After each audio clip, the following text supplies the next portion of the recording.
বৃষ্টির কারণে সবাই প্লাস্টিক মাথায় দিয়ে বাড়ি গেলাম। তো চলো ভিডিওটা শুরু থেকেই শুরু করি। সো হে এভরিওয়ান, কেমন আছো তোমরা সবাই? চলো আমি আমারটাই শোনাই। তখন বাজে সকাল 7টা। পলাশ যাবে ডিউটি, যদিও ও আজকে গিয়ে আজকেই চলে আসবে। ব্যাগটাও নিয়ে যাচ্ছিল কারণ পরের দিন সকালে ও আবার ডিউটি যাবে, তখন 7 দিন পর বাড়ি আসবে। পলাশ ডিউটি যাওয়ার পর তনু আমাদের বাড়ি চলে আসে আর আমরা দুজনে মিলে একসাথে এইখান থেকেই জিমে চলে যাই। আর ভিডিওটা ট্রান্সফার হচ্ছে একেবারে বিকালে। নবদ্বীপ থেকে আমাদের বাড়িতে এসেছিল আমাদের এক মামা। সেই মামারা কখনো চাপাতা বাগান দেখেনি কারণ তাদের ওইখানে চাপাতা চাষ হয় না, তাই মামাকে নিয়ে আমরা গিয়েছিলাম চাপাতা বাগান দেখাতে। আর সেই দিনই ছিল জয়দার জন্মদিন। সরি, এটা ভুল বললাম, জন্মদিন ছিল আগের দিন আর সেই দিন দিয়েছিল আমাদেরকে পার্টি। তাই জয়দার জন্য একটা টি শার্ট কিনতে গিয়েছিলাম দীপকের দোকানে। আর সবসময় তো আমরা কেক খাই, তাই এইবার জয়দার জন্মদিনে কেক না নিয়ে আমরা নিয়েছিলাম ডোনাট। তাই এখন কেক কাটার বদলে জয়দার জন্মদিনে ডোনাট কাটা হবে। ডোনাটটা ছিল এতটাই শক্ত যে চাকু দিয়েও ডোনাটটা কাটা হচ্ছিল না। এরপর আমরা খাওয়া দাওয়া করে অনেকক্ষণ বসেছিলাম, তারপরেও বৃষ্টি কমছিল না, তাই আমরা রেস্টুরেন্ট থেকে প্লাস্টিক নিয়ে প্লাস্টিক মাথায় করে বাড়ি চলে আসি। আর রাস্তায় যেতে যেতে সবার প্লাস্টিকই উড়ে যায়। আর সেই মজার মজার সিনগুলোই আমি ভিডিও করতে পারিনি, তাই এই দুঃখে আমি এই ভিডিওটা এখানেই শেষ করছি। Thanks for watching.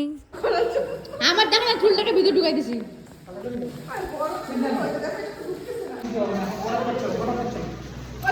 ওই সবাই আসো এখানে এমব্রয়ডারি করে দাও। আরে এইটা এইটা আসো আসো। আরে ও তুমি আসো। ওই মোবাইল আমার ক্যামেরা ফোবিয়ার মানুষটা আবার ক্যামেরার সামনে আসছে। আমরা এখন বৃষ্টির থেকে বাঁচার জন্য মাস্ক তো হয়, মাস্ক। এই জয়দা দেখো না পুরো ফ্লেক্স মারতেছে একদম। সেই সুন্দর লাগতেছে।